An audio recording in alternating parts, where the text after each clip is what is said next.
बिस्मिल्लाहिर्रहमानिर्रहीम। Welcome to Cheema vlogs. I hope आप सब लोग खैरियत से होंगे और अपने काम बेहतर तरीके से सर अंजाम दे रहे होंगे। हम सोर्सेज ऑफ लॉ डिस्कस कर रहे हैं।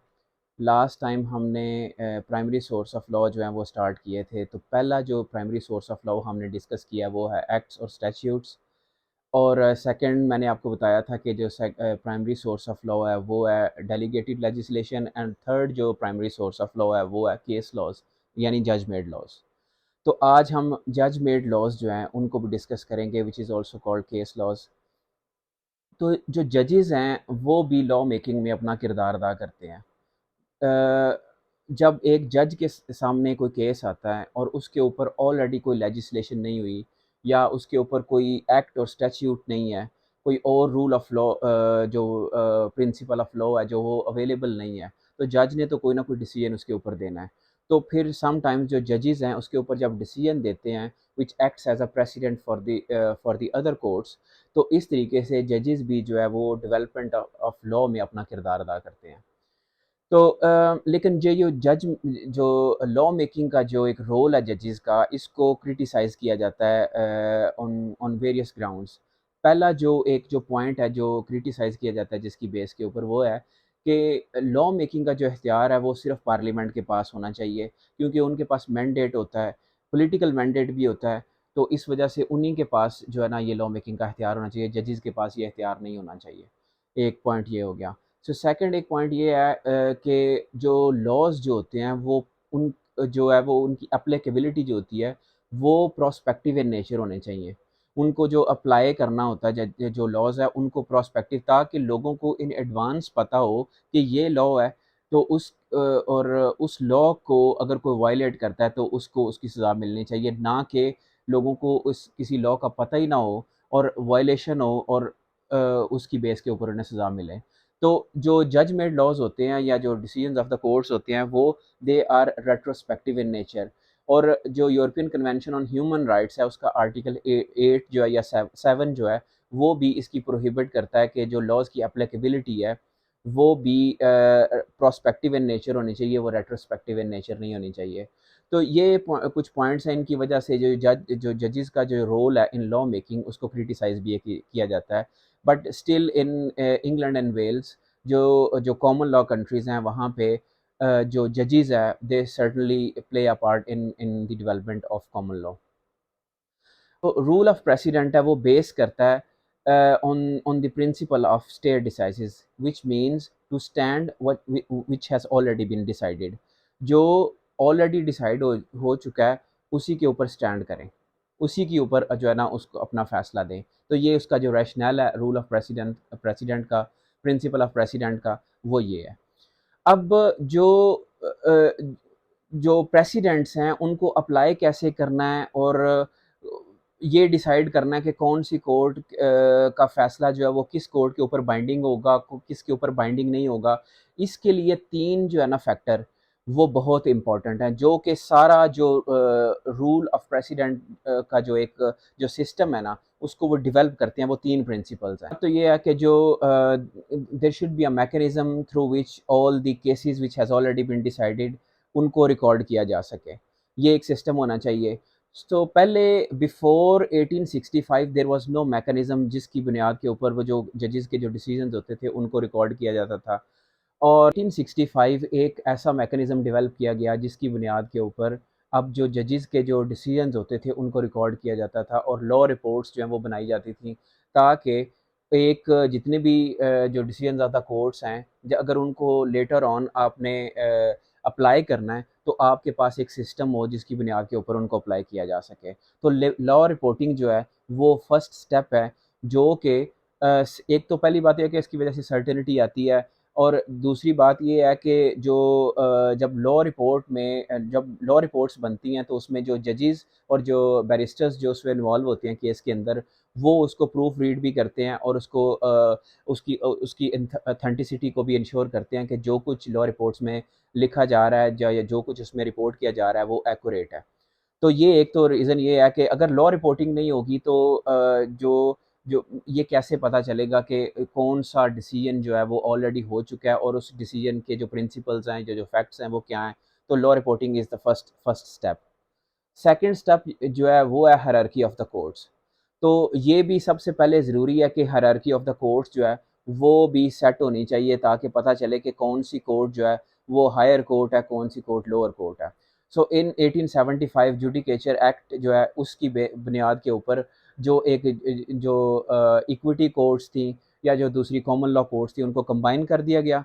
और अब जो जो जो कोर्ट का जो करंट स्ट्रक्चर है वो जो है ना वो डेवलप किया गया। तो उसकी बुनियाद के ऊपर जो highest court in in England and in Wales है वो है सुप्रीम कोर्ट। और उसके नीचे जो है वो है कोर्ट ऑफ अपील। और कोर्ट ऑफ अपील जो है वो उसकी दो डिवीजन हैं, सिविल डिवीजन है और क्रिमिनल डिवीजन है। So Court of appeal civil division, Court of Appeal criminal division. उसके नीचे अगर आ जाएं तो आ जाती हैं हाई कोर्ट्स। उसके अंदर जो तीन चार डिवीजन हैं, फर्स्ट ऑफ ऑल एक तो उसकी अपीलेट जुरिस्डिक्शन आ जाती है, ठीक है। और उसके अलावा अपीलेट जुरिस्डिक्शन में आ जाती हैं जो उसकी डिवीजन है, जैसे किंग्स बेंच है, और फैमिली कोर्ट्स, फैमिली डिवीजन जो है ये आ गई। उसके अलावा उनकी जो इसके अलावा हाई कोर्ट जो है वो which acts as as a court of first instance as well, और उसकी सुपरवाइजरी जुरिस्डिक्शन भी है। उसके नीचे आ जाएं तो क्राउन कोर्ट है और मैजिस्ट्रेट कोर्ट है, और in civil cases county court है। तो ये एक हायरार्की ऑफ द कोर्ट जो है ना ये एस्टेब्लिश हो गई। So hierarchy of the courts establish करने के बाद ये देखना है कि कौन सी कोर्ट का फैसला कौन सी कोर्ट के ऊपर बाइंडिंग होगा। तो यूनाइटेड किंगडम ईयू का मेंबर था, तो decisions of the European Court of Justice के जो डिसीजंस थे वो they were binding on all the courts of United Kingdom. लेकिन 2018 में जब यूनाइटेड किंगडम ने ईयू की मेंबरशिप अपनी ख़त्म कर दी, तो उसके बाद जो highest court in United Kingdom है वो है सुप्रीम कोर्ट। अब जो सुप्रीम कोर्ट के जो डिसीजंस हैं they are binding on all the courts in United Kingdom. अब अगर हिस्टोरिकली हम देखें तो जो सुप्रीम कोर्ट है वो 2009 में बनी है, आफ्टर जुडिशियल रिफॉर्म एक्ट 2005। तो उससे पहले जो हाउस ऑफ लॉर्ड्स जो है वो होती थी, वो हाईएस्ट कोर्ट जो थी, judicial committee of house of Lord, वो हाईएस्ट कोर्ट यूनाइटेड किंगडम में होती थी। तो 1966 तक जो भी जो हाउस ऑफ लॉर्ड्स के जो डिसीजन थे they were bound by their previous decisions. तो हाउस ऑफ लॉर्ड्स के पास अगर कोई केस आया है और उनके पास ऑलरेडी उसके ऊपर कोई डिसीजन है, तो वो दे उनके पास ये फ्रीडम नहीं थी कि वो उससे हट के कोई अपना फैसला दे सकते थे। तो लेकिन इन 1966 उन्होंने एक प्रैक्टिस स्टेटमेंट जुडिशियल प्रेसिडेंट 1966। उसमें ये कहा गया कि अगर जजेस जो है generally they are bound by their, House of Lord is generally bound by their previous decisions, but if it leads to an injustice तो they can deviate from their previous decisions. तो ये उनको जो है एक उसके अंदर एक रिलैक्सेशन हाउस ऑफ लॉर्ड के लिए दी गई। तो ये आपने देखना है जो प्रैक्टिस स्टेटमेंट है 1966 की, इसको आपने देखना है, which gave House of Lord and a power to deviate from their previous decisions. अब इसके बाद आ जाएं सुप्रीम कोर्ट के बाद आ जाएं वो है कोर्ट ऑफ अपील। और कोर्ट ऑफ अपील में दो डिवीजन हैं, Court of appeal civil division और Court of Appeal criminal division. So civil division के अंदर अगर हम देखें तो सुप्रीम कोर्ट के अंडर है जो भी Court of appeal civil division जो है it is bound by the decisions of the Supreme Court, और it is bound by the decision of Court of Appeal. जो court of appeal civil division के already decisions हैं उनके भी ये bound है, और उन जनरली उनके भी बाउंड है, और जो सुप्रीम कोर्ट के डिसीजन हैं उनके भी ये बाउंड है। लेकिन देर आर थ्री एक्सेप्शंस जिनमें जो court of appeal civil division है वो अपने प्रीवियस डिसीजन से वो डेविएट कर सकती है। फर्स्ट ऑफ ऑल वो पहला जो सिनेरियो है उसके अंदर अगर ऑलरेडी दो court of appeal civil division के ऑलरेडी दो डिसीजंस हैं और वो दो कॉन्फ्लिक्टिंग डिसीजंस हैं, तो जो current court of appeal civil division है वो अपनी मर्जी कर सकती है कि वो आइदर वो उन दोनों कोर्ट्स में से किसी एक अप्रोच को वो अपना सकती है, और वो कोई अपनी एक अलग अप्रोच जो है वो भी उसको जो है ना वो उसमें अप्लाई कर सकती है। ये एक हो गई। दूसरी ये है कि अगर एक court of appeal civil division का एक डिसीजन है और उसके बाद सुप्रीम कोर्ट का कोई डिसीजन है जिसने एक्सप्रेसली तो उसको ओवर रूल नहीं किया, लेकिन उसका जो सुप्रीम कोर्ट का डिसीजन है वो उससे डिफरेंट है, तो जो court of appeal civil division है वो जो previous decision of the court of civil division है उसको बाउंड नहीं होगी, बल्कि वो जो सुप्रीम कोर्ट का जो डिसीजन है उसको अप्लाई करेगी। और अगर एक court of appeal civil division का जो एक ऑर्डर है विच हैज़ बीन गिवन पर इंक्यूरियम, तो उस सिनेरियो में भी, उस सूरत में भी जो court of appeal civil division है वो उसको अप्लाई करने के लिए पाबंद नहीं होगी। तो ये एक 3 एक्सेप्शंस जो हैं। इनके अलावा generally court of appeal civil division या वो डिवीजन जो है वो अपने प्रीवियस डिसीजन पे बाउंड है। इसके लिए जो केस है young against Bristol aeroplane limited case है 1944 का, ये बहुत इंपॉर्टेंट केस है, ये आपने इसको ज़रूर पढ़ना है इसके बारे में, विच हैज़ गिवन 3 एक्सेप्शन जो मैंने आपको डिटेल बता दी है। अब देखते हैं कि जो court of Appeal criminal division में क्या उसमें क्या उसका प्रोसीजर है। Court of Appeal criminal division जो है वो भी जनरली अपने जो प्रीवियस डिसीजन हैं उनको अप्लाई करने के लिए बाउंड है, लेकिन वही 3 सिनेरियो जो हमने डिस्कस किए हैं, young against Bristol aeroplane limited case है 1944 का, वो 3 एक्सेप्शंस हैं। और एक और एडिशनल क्रिमिनल डिवीजन में अनदर एक्सेप्शन जो है वो ये है कि अगर if a matter is related to a liberty of a person, तो उसके अंदर भी जो कोर्ट है वो जो है वो मतलब उस अपने प्रीवियस डिसीजन से हट के कोई अपना फैसला दे सकती है, वो बाउंड नहीं है फ्रॉम द प्रीवियस डिसीजंस। अब आ जाए हाई कोर्ट। अगर तो हाई कोर्ट जो है वो एज अ एपलेट जुरिस्डिक्शन में काम कर रही है, तो हाई कोर्ट जो है वो अपने प्रीवियस डिसीजंस के को फॉलो करने के लिए बाउंड है। और और जो जो लोअर कोर्ट्स हैं उनके ऊपर उसके डिसीजन बाइंडिंग होंगे, और जो सुप्रीम कोर्ट है, Court of Appeal criminal division है, Court of appeal civil division है, उनके डिसीजन जो हैं वो उनको अप्लाई करने के लिए बाउंड है हाई कोर्ट जो एपलेट जुरिस्डिक्शन में, फर्स्ट इंस्टेंस जुरिस्डिक्शन में और सुपरवाइजरी जुरिस्डिक्शन में। सुपरवाइजरी जुरिस्डिक्शन के अंदर जो हाई कोर्ट है वो बाउंड नहीं है अपने प्रीवियस डिसीजन के ऊपर, वो अपनी अपनी मर्जी से अपनी जो है वो डिसीजन दे सकती है which can deviate from the previous decision. But in the first instance जो हाई कोर्ट है वो बाउंड है अपने प्रीवियस डिसीजन के ऊपर। और इन सब के लिए जो रूल है वो उसी केस के अंदर young against Bristol aeroplane limited को लिमिटेड 1944 का जो केस है उसके अंदर जो 3 एक्सेप्शंस दी गई हैं उनको उनके अलावा जो ये जो सारी कोर्ट्स हैं वो they are bound by their previous decisions. अब आ जाएं क्राउन कोर्ट।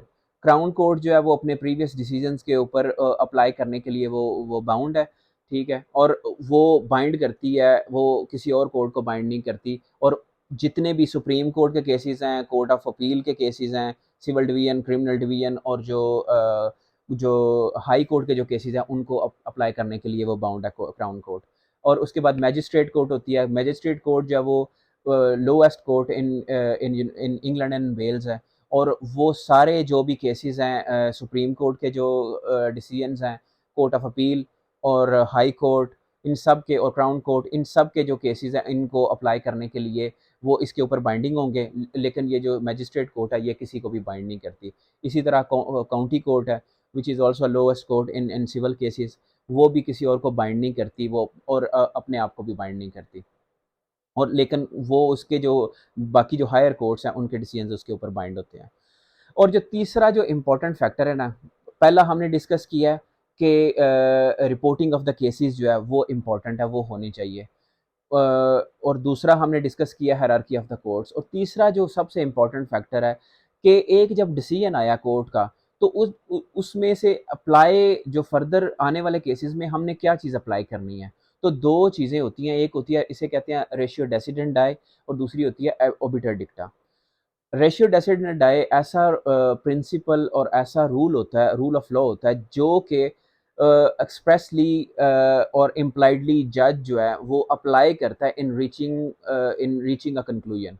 एक केस को डिसाइड करने के लिए जो भी रूल ऑफ लॉ या प्रिंसिपल जो है वो एक जज अप्लाई करता है, वो उसे हम कहते हैं रेशियो डेसिडेंट डाई।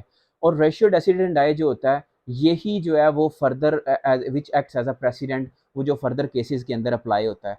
और जो ऑबिटर डिक्टा है ना उसे हम कहते हैं बाय द वे रिमार्क्स। जजेस जब एक केस सुन रहे होते हैं या डिसाइड कर रहे होते हैं, तो वो ऐसा कोई भी ऐसा रिमार्क देते हैं या जो कोई ऐसा भी प्रिंसिपल है जिसको वो डिस्कस करते हैं, लेकिन अपना जो डिसीजन देने में उसको अप्लाई नहीं करते, तो उसे हम कहते हैं ऑबिटर डिक्टा। ये बाइंडिंग नहीं होता, और ये लेकिन इसकी जो परसुएसिव वैल्यू है वो इसकी वैल्यू होती है। तो ये 3 हमने चीज़ें डिस्कस की हैं। जो रूल ऑफ प्रेसिडेंट है वो अप्लाई करने के लिए पहले तो सबसे there should be a system of reporting of the cases, वो हमने देखा है। और आजकल जो इलेक्ट्रॉनिकली भी जो है लॉ रिपोर्टिंग जो वो सारी इलेक्ट्रॉनिकली होती है। जो वेस्ट लॉ है वो उसके ऊपर सारे केसेस जो हैं आप इलेक्ट्रॉनिकली उनको सर्च कर सकते हैं। अगर आपका कोई भी क्वेश्चन है इससे रिलेटेड तो आप काइंडली मुझे मैसेज कर सकते हैं। आप लाइक सब्सक्राइब कर सकते हैं और अपना कमेंट कर सकते हैं। मैं कोशिश करूँगा आपको इन गुड टाइम आपको इसका रिस्पॉन्स दूँ। Thank you very much.